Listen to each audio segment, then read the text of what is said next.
Hi, everyone. I am Paul Caccamo, and I am the CEO and founder of Up to Us Sports. And I'm excited to be lecturing to your class today. So I am accompanied by my colleague Jacqueline, who will remain off camera, but will ask me the strategic questions of today's class. Jacqueline. First, Paul, great. Can you start off by sharing a bit about who you are and what you do here at Up to Us Sports?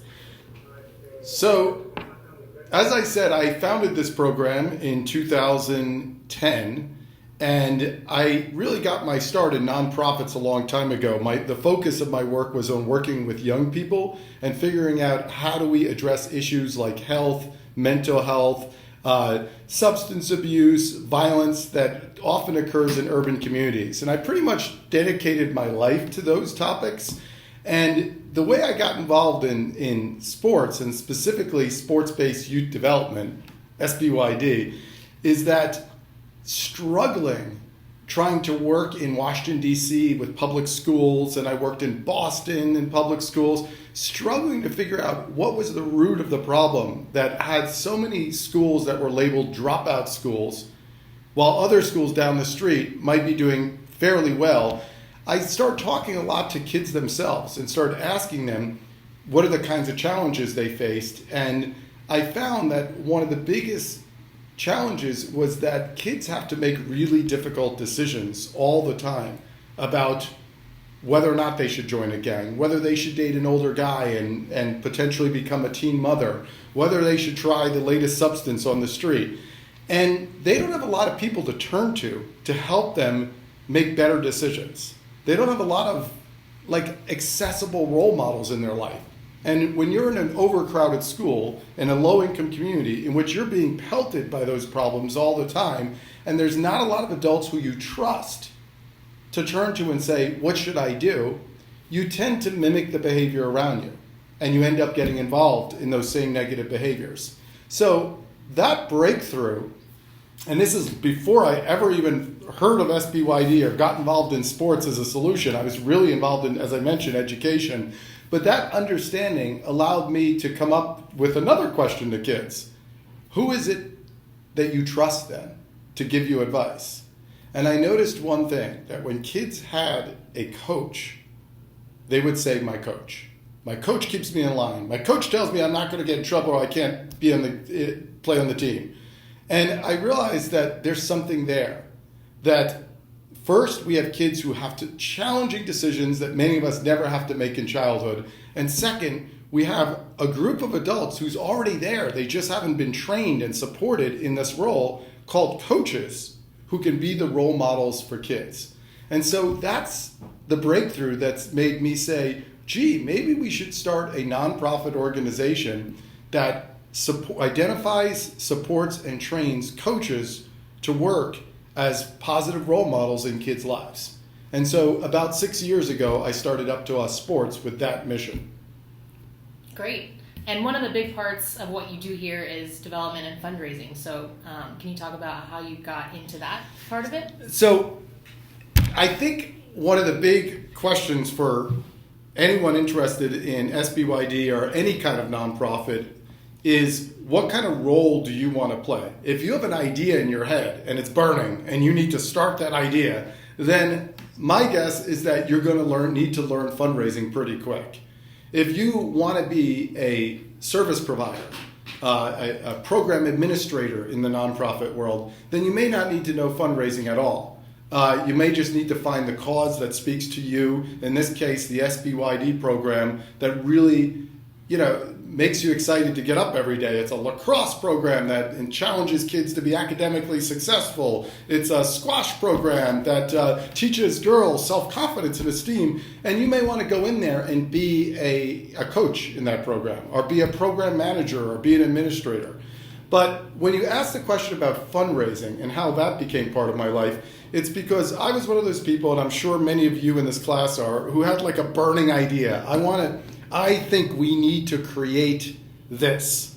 And when you have an idea of creating something either in business and nonprofit, at the end of the day, it comes down to having the money to do it. The money is the fuel for your idea. And so very, very quickly, from way back in my early years in nonprofits, I learned that if I'm ever going to start a nonprofit, I need to learn everything possible about fundraising. And it's really a few key pieces. One is how do you identify folks who are going to support your idea?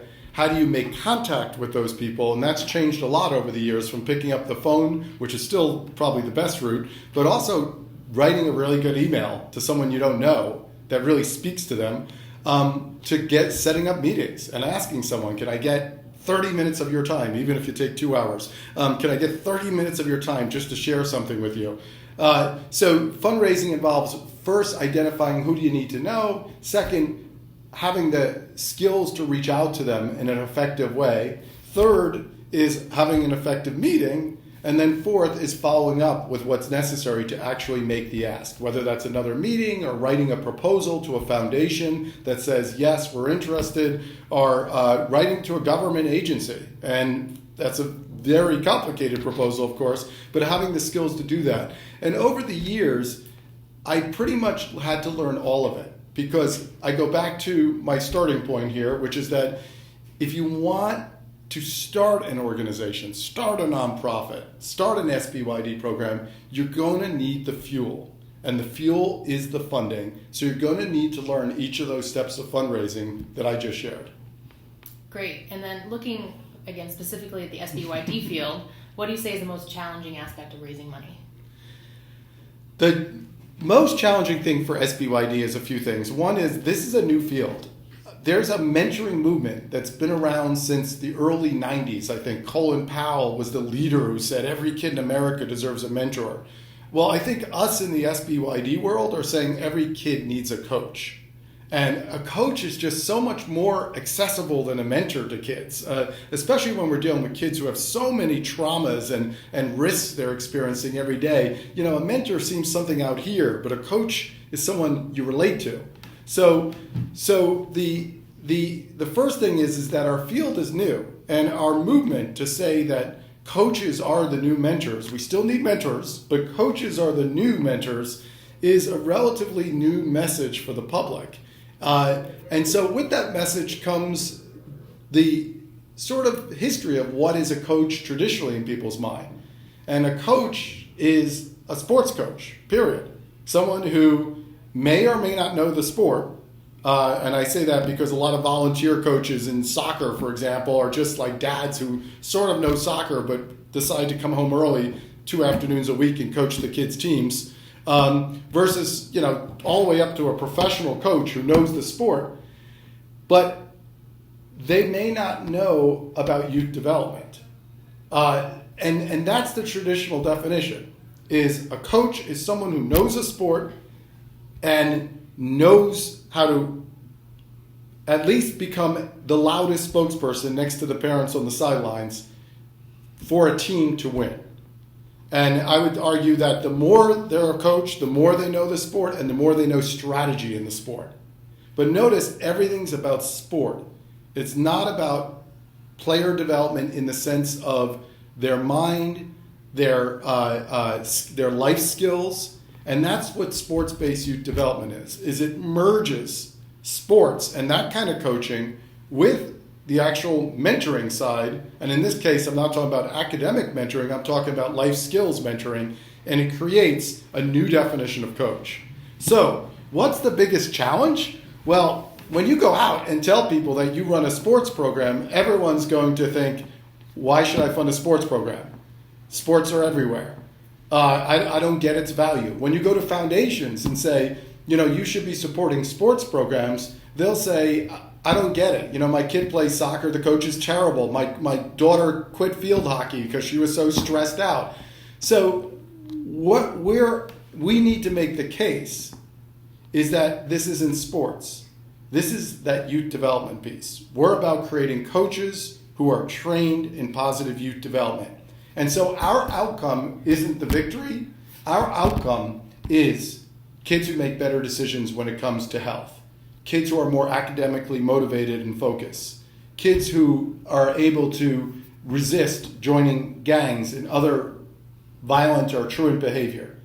That has got to be the forefront. and helping people who see sports one way to see it as another way, as a major tool for social change, as a major instrument for positive youth development, is the biggest argument that we need to make to be successful as fundraisers for SBYD.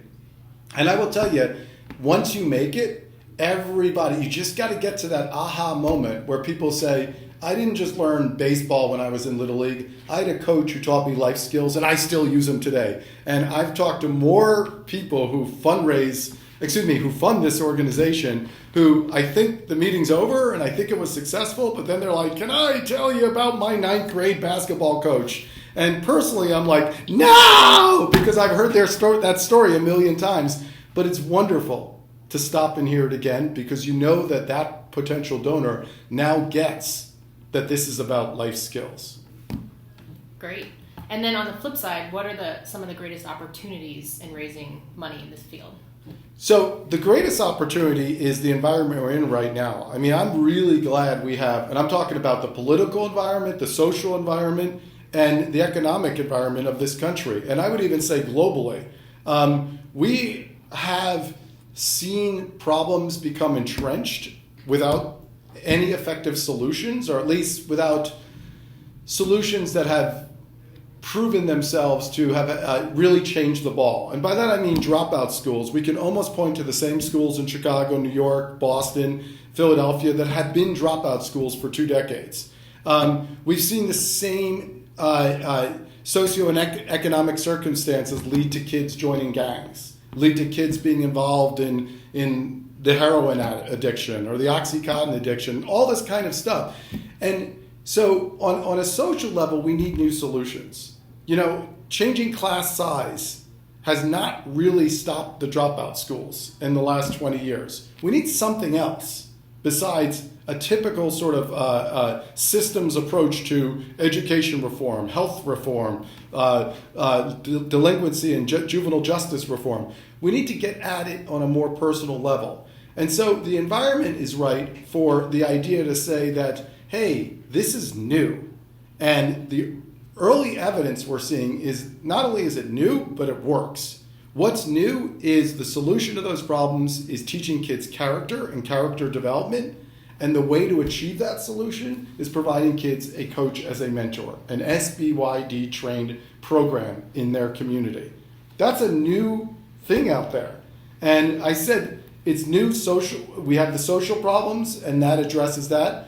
We have an economic situation in this country, which everyone knows about, the great divide in this nation. Well, here's a way to use a tool that young people relate to regardless of their economic situation, and use it to train young people from communities, from the poorest communities in Philadelphia to the wealthiest communities in the suburb, and say, we're going to train you in SBYD to be better role models. And we don't have to bring outsiders necessarily into communities, which is the old rule of philanthropy. We can actually train people from the same community to be these kinds of coaches, to use something they love, sports, to empower kids in their own neighborhood. So that, that's how we cross the economic divide. And I think we're also politically at a point in this country where people are frustrated and they're looking for new ways. People want to solve problems and they just are raising their hands in the air. So I think anyone who's studying SBYD and saying, hey, I have an idea, I want to be part of one of these programs, I'm telling you, if understanding that you're onto something very new and something that people innately relate to, and something that the evidence is showing is effective, is a really, really powerful pathway for your vision for where you want to go for social change in the next few years, or maybe throughout your career. Great. And then last question, what advice would you give to someone or the kids in this class who are interested in getting involved in SBYD field? So just so everyone knows, if you're watching this, I'm actually staring at myself on a computer. So if I make these faces, it's because I'm looking at myself. This is not a camera. This is the actual computer. Jacqueline's laptop pointed at me like one continuous selfie. So hence you get expressions like this. The question, one more time. What advice would you give to anyone, including these students who might be interested in getting involved in the field? You have to be passionate. This is as I've said from the beginning, this is a whole new concept. I mean, and it's funny because sports has been the oldest thing in history for uniting people and bringing people together. And don't we need that more than ever? And yet, no one has organized sports in this country to a mass level in which the mayor of a city says, hey, I'm worried about education reform. I need to have not just the superintendent of the public school, the assistant superintendent, the 5 big corporations who invest in education, the 2 think tanks and the foundations. I need to have the head of sports and recreation in this meeting. That doesn't happen yet. Similarly, when juvenile justice groups get together and talk about prison reform or how do we reduce recidivism when kids get out of serving time, they have all these probation folks and police officers and the mayor's juvenile justice person. They don't have someone at sports at the table.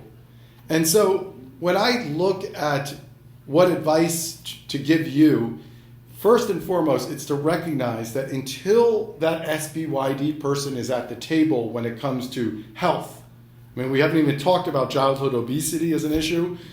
Where is the sports person at those health tables? But until we get someone at that table, when it comes to health, when it comes to education reform, when it comes to violence prevention, when it comes to substance abuse prevention, until we get an SBYD person at that table, we have work to do. And if you're getting involved in this field, I would say you have to be passionate because that's a big agenda. We're talking about something that I think decades from now, people will say that's when the sports-based youth development movement started in the country and really got at the critical issue that is an obstacle to kids achieving their potential. And that issue is being character skills and life skills to do it, especially when you're born in a community with so many challenges and decisions that are difficult that you have to make. And so passion is number 1. 2 is get involved in programs, talk to people, pick up the phone, say, can I come? And someone just called last week and said, can I shadow someone in your office for a day? So get involved, get intimate with these programs. There are so many. Philadelphia is a base, I think one of the more advanced bases for SBYD programs. So there's so many, and I think I've never met anyone in this field who isn't awesome. So reach out to them. Definitely, as I said, if you're into the program side, then go out and volunteer, even when you're in class. Go out and ask if there's special events that you can help out with.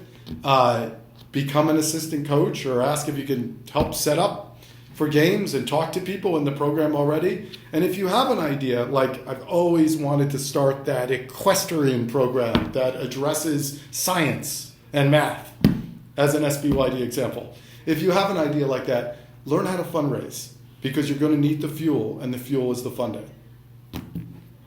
That's it. Thanks, everyone. Good luck, and I hope to run into you someday in our field. Bye.